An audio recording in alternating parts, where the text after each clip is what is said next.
Hey there everybody, this is Piper here, and today we're actually going to be playing some Napoleon Total War. So it's been quite a while since I played this game, so maybe it's been about 5 or 6 months. It's been a while anyway, and this was actually the first game that I actually played. So I went straight online again and joined a 2 versus 2 battle. And today it's actually France and Great Britain, and we're playing against Russia and Austria.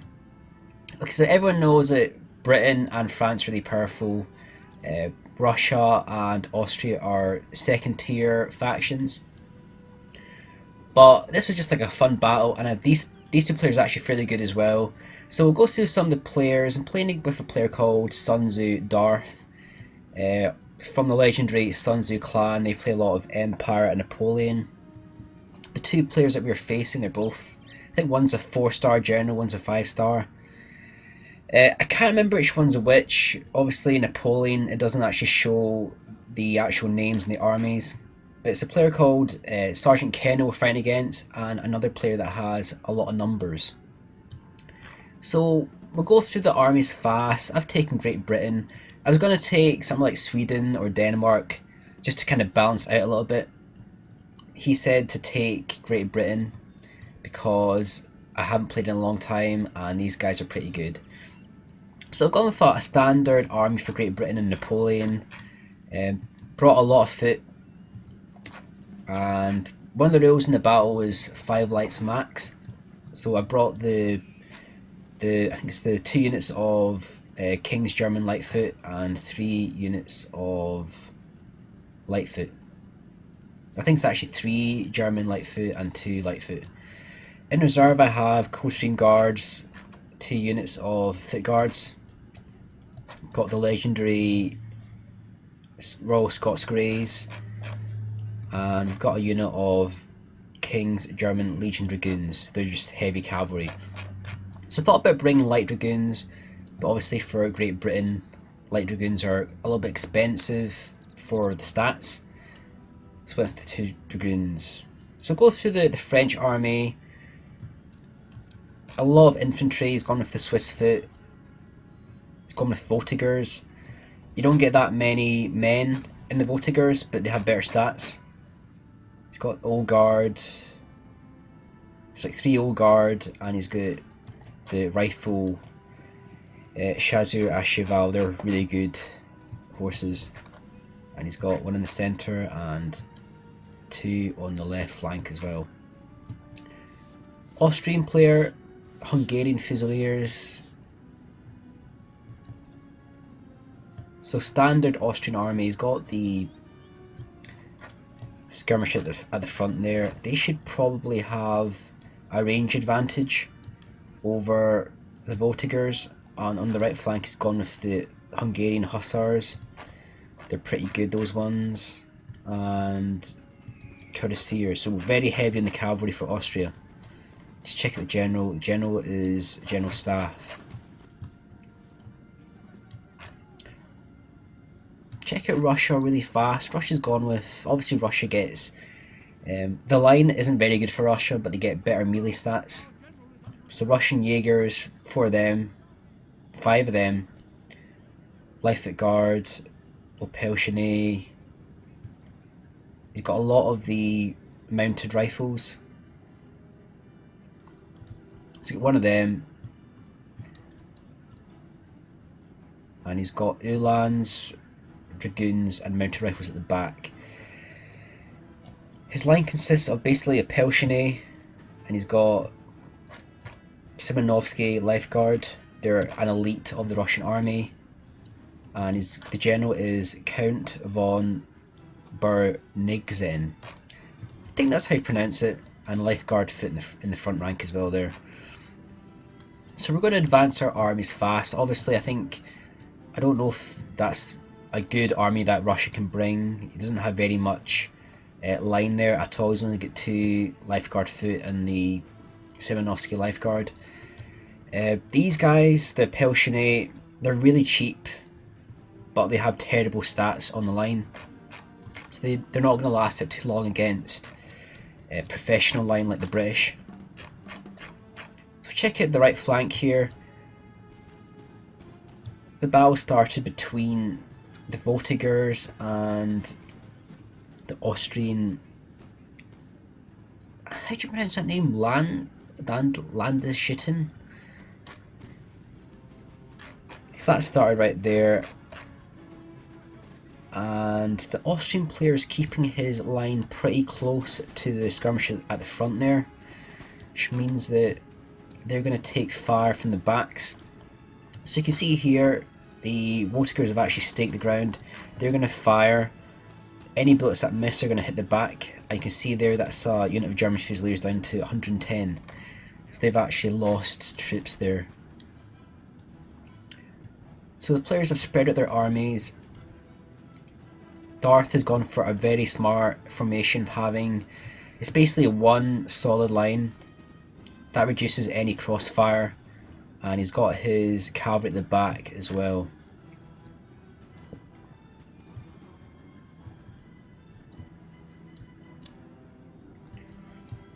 So it's basically a stalemate here. When you play Napoleon Total War, having the first volley in is so important. It's the same for Rome Total War, Medieval, all the Total Wars. If you get the first volley in, you gain the advantage.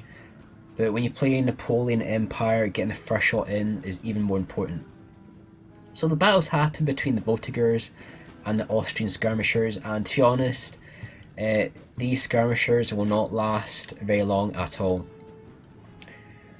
They have better range than the Voltigeurs, but these guys for the price are a lot better, and I think these guys are actually harder to hit as well. Staked up the ground, so that's going to protect them from the possible cav attack. So Darth's going to move forward his Old Guard, and these Old Guard are probably the best line in the game. They cause fear amongst the enemy, and they have very good line and melee stats. So Darth has actually boxed up his Old Guard right there. He did that because when you box up foot, they gain extra range on their rifles. He did that to shoot the cavalry, and I think you actually get one kill on the Hungarian hussars. And the Old Guard are going to stay in formation, and I think they're out of range of the German Fusiliers. I think those guys were lined up there to shoot, but they didn't actually shoot anything. So check out my side. We're doing a crossfire against Russia. The player moved forward a unit of Apelshine and a unit of Russian Jaegers. We've put a unit of our light foot in front of the Swiss foot. Got a unit at the side there as well, and it's going to be a crossfire effect on the Apelshine. So these guys aren't proper line. They're very cheap Russian militia. They're good for the price for what they do, but if you only bring a Apelshine, it's going to be pretty hard to defeat a professional army that consists of foot. So for example, the British foot have some of the best stats in the game for the price, and you can see here the Russian player is going to charge for the Apelshine. He's got his dragoons as well, and he's going to charge everything forward. We set our light foot to skirmish, and these guys are going to pull back. So the Uhlans are coming in here. We're going to get a quick volley in there. I think a couple of kills, but those Uhlans are going to probably make contact with the foot, and another unit's gone right through there as well. So they are actually the dragoons. They're heavy cavalry. They'll do a lot of damage to my men. These guys weren't able to get into square formation in time, so they're going to have to fight the cavalry. Still got our light foot here, getting some good kills against the Russian Jaegers. Check out the right flank, what's happening here. Darth moved forward to the Old Guard. These guys are going to get hammered by the stats of the Old Guard, and he's totally lined them as well. We've got rear charge from the Austrian cuirassiers. These guys will beat the French cavalry, but the players actually box his Old Guard. he's managed to run down the unit of Hungarian Grenadiers. Because that's another, you don't want to bring in multiplayer Grenadiers. They're too expensive for open conflict on grassy flatlands. They might have a use in maybe a siege battle if you have to take buildings, but in terms of versus another foot infantry, Grenadiers are too expensive. So we've got an overlapping effect. We've got the Voltigeurs firing at the front there, the Old Guard are firing at the side. These guys are going to rout. Check out the cavalry. The cavalry are in the back. They're quite menacing. He's keeping a unit in square. So check out my side fast. There was a rush from Russia.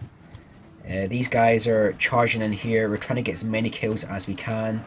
We've got a Pelshiny coming in there, and we've also got a unit of... We've got 2 units of a Pelshiny coming in here for a melee assault against the British foot. So these guys will probably win this. He still has the Simonovsky Lifeguard, and he's got another unit of Lifeguard foot coming in. Charged forward my Dragoons and the Royal Scots. Done a lot of damage to the Russian Jaegers, and they're going to come round and get the rear charge versus the Lifeguard foot. So more Russian Jaegers coming in there.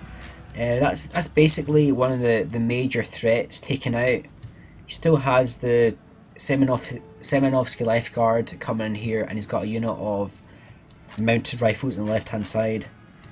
We've got the melee assault between the Pelshiny and the British foot. So they're going to battle it out. The thing about this battle here, the Russian Jaegers in there as well, and the Pelshiny, they have really bad morale. They've actually routed.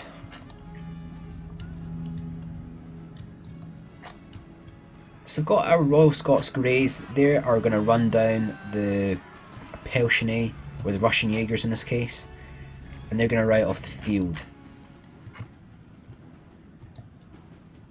The other unit of Lifeguard foot that hasn't routed actually ran through. They were actually chasing one of the skirmishers. They've actually ran through. So they're actually going to fire at the backs of my line.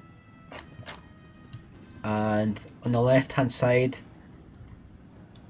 the last unit of Semenovsky Lifeguard is going to come in for a melee assault versus my line. We've got the Russian mounted rifles. They're going to do an assault versus my foot guards. I moved these guys over as the reserve line, and we've got a unit around the back fighting the mounted rifles as well. So the mounted rifles are actually really good units, but they're not really too good at melee. They're better to like fire, run. If you're going to do melee assaults like that, you're better bringing dragoons, or maybe it's like light cavalry possibly. So that's basically the battle over. Again, that was a really enjoyable battle. That's the last of the Austrian troops routing. The player is going to bring forward his cavalry on the sides. I don't know what happened to the Austrian cavalry. I think they've actually routed. You had a lot of Austrian cavalry in the back. I think they've actually routed. So left hand side, we've got the Semenovsky Lifeguard. They're going to chase the Coldstream Guards. Again, I didn't really want to fight these guys in hand to hand. They have really good melee stats. These guys are the elite of the Russian army. So the Semenovsky Lifeguard are chasing the Coldstream Guards. He's also put in his unit of mounted rifles. They're going to chase the Coldstream Guards as well. But obviously with the battle being over, they've just been outflanked. The unit of mounted rifles just routed, and these guys actually routed without actually having to fight them. So that was a victory for our side. That was a really enjoyable battle. Again, understand that Great Britain and France, very overpowered versus Austria and Russia. But again, this was a fun battle that I played today and just uploading for a bit of fun. So Darth played really well, got a lot of kills there. We both had very similar kills. The Austrian player had about 400 kills and Sgt Kenel had about 800 kills. So thanks for watching this battle replay. Hope you've enjoyed this Napoleon Total War battle replay. If you haven't already, like, comment and subscribe. This is Piper signing off.